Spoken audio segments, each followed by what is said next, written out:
Everyone, एक बार फिर से बहुत बहुत स्वागत है मेरे यूट्यूब चैनल एजुकेटिंग पॉइंट पर।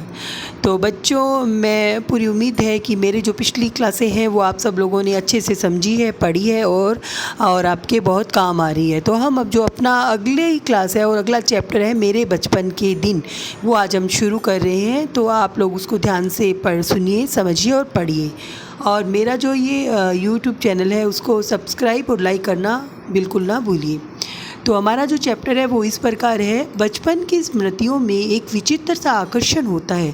स्मृतियों का अर्थ होता है यादें, जिन्हें हम अपनी जो पुरानी यादें होती हैं ना उनको आकर्षण यानी कि अपनी ओर आकर्षित होना। कभी कभी लगता है जैसे सपने में सब देखा होगा। परिस्थितियाँ बहुत बदल जाती हैं। परिस्थितियों का मतलब होता है जो हमारी जो स्थिति होती है, जो हमारा टाइम है या जो है वो मतलब बहुत बदल जाता है। अपने परिवार में मैं कई पीढ़ियों के बाद उत्पन्न हुई। मैंने परिवार में प्राय 200 वर्ष तक कोई लड़की थी ही नहीं। सुना है उसके पहले लड़कियों को पैदा होते ही परम धाम भेज देते थे। बच्चों, परम धाम का मतलब है कि लड़की के जन्म पर होने पर ही उसको मार देना। ये बहुत गलत थी। पहले ऐसा होता था, लड़कियों को बोझ समझा जाता था और लड़कियों को जन्म लेना गुनाह समझा जाता, मतलब होते ही उसको मार दिया जाता था। फिर मेरे बाबा ने बहुत दुर्गा पूजा की। हमारी कुलदेवी दुर्गा थी। मैं उत्पन्न हुई तो मेरी बड़ी खातिर हुई और मुझे वह सब नहीं सहना पड़ा जो अन्य लड़कियों को सहना पड़ता है। ये जो लेखिका है वो अपना परिचय बता रही है कि मेरे टाइम में जब लड़कियां घर में पैदा होती थी तो उसको मार दिया जाता था, उनके साथ बहुत अन्याय होता था। तो लेकिन जो उनके बाबा यानी उनके पिताजी थे वो दुर्गा पूजा, जो उनकी इष्ट देवी थी, कुल देवी थी, दुर्गा पूजा थी। तो दुर्गा एक माँ का रूप है यानी एक लड़की का रूप है। तो इसलिए उनके पिताजी के मन में उन लड़कियों के प्रति श्रद्धा थी, इसलिए उन्होंने उसको नहीं मारा। और जबकि उसकी खातिर हुई, मतलब वो पैदा हुई तो उसका बहुत ज़्यादा मतलब ऐसे उसके लिए तामझाम किया गया।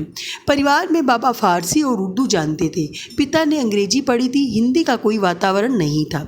मेरी माता जबलपुर से आई थी, तब वे अपने साथ हिंदी लाई। वे पूजा पाठ भी बहुत करती थी। पहले उनको मुझे पंचतंत्र पढ़ना सिखाया। प्यारे बच्चों, पंचतंत्र जो है वो एक पुस्तक का नाम है और इस पंचतंत्र के बारे में कहा गया है कि उनकी माता थी, उन्होंने उसी पुस्तक को मतलब उसको पढ़ाया था। बाबा कहते थे इसको हम विदुषी बनाएंगे। विदुषी का मतलब होता है जो मतलब बहुत ज्ञान रखने वाली, हर तरह की विद्या में समृद्ध होने वाली, उसको विदुषी कहा गया है।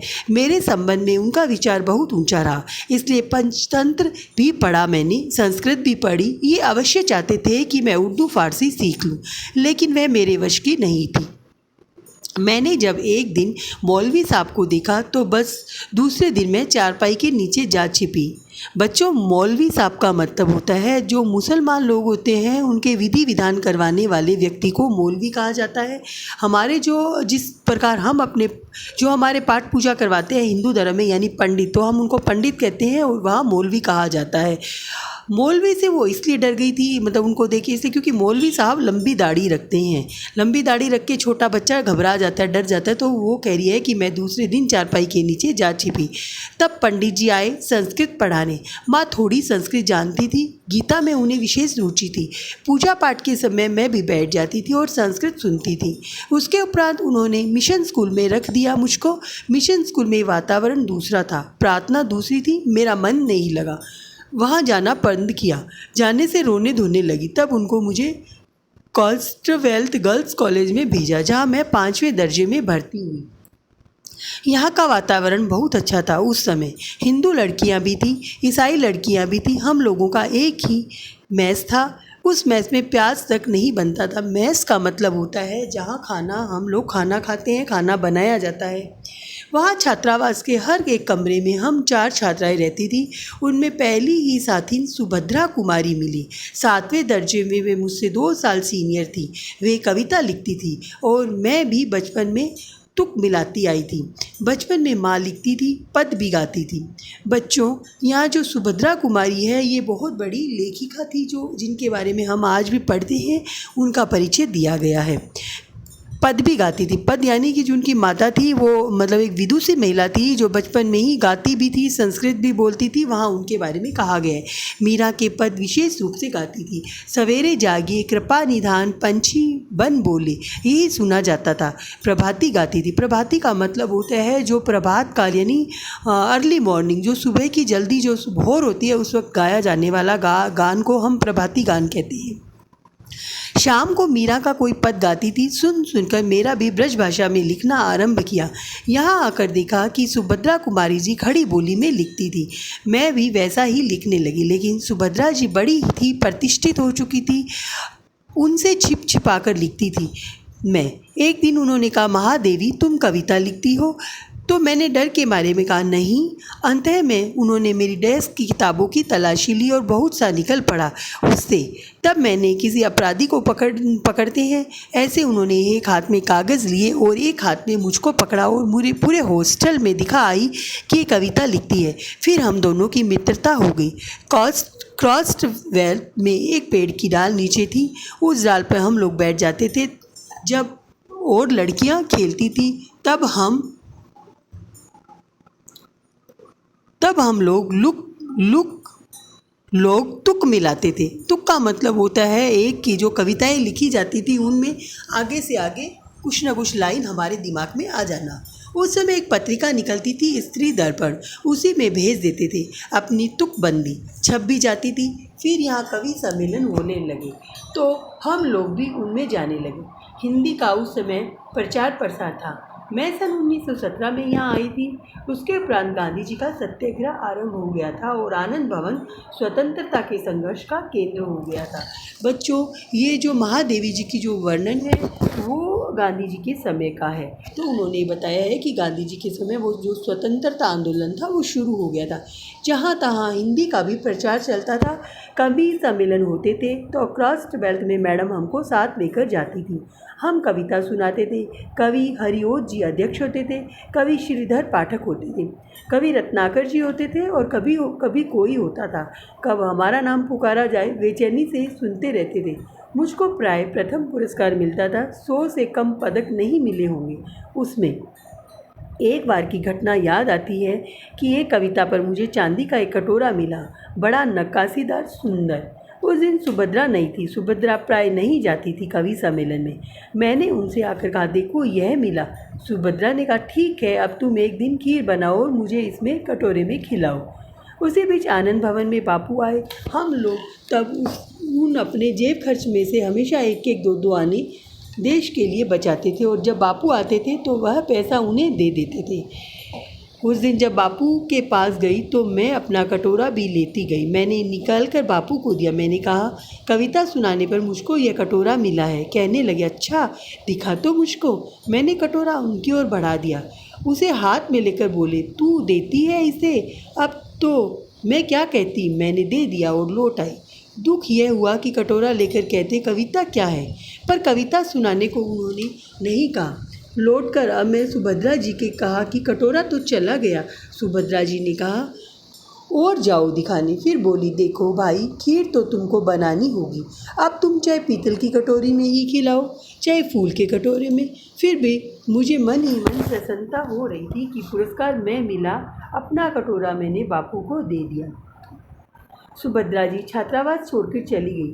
तब उनकी जगह एक मराठी लड़की जेबू निशा हमारे कमरे में आकर रही। वह कोल्हापुर से आई थी। जेबून मेरा बहुत सा काम कर देती थी। वह मेरी डेस्क साफ कर देती थी, किताबें ठीक से रख देती थी और इस तरह मुझे कविता के लिए कुछ समय अवकाश यानी समय मिल जाता था। जेबून मराठी शब्दों में मिली जुली हिंदी बोलती थी।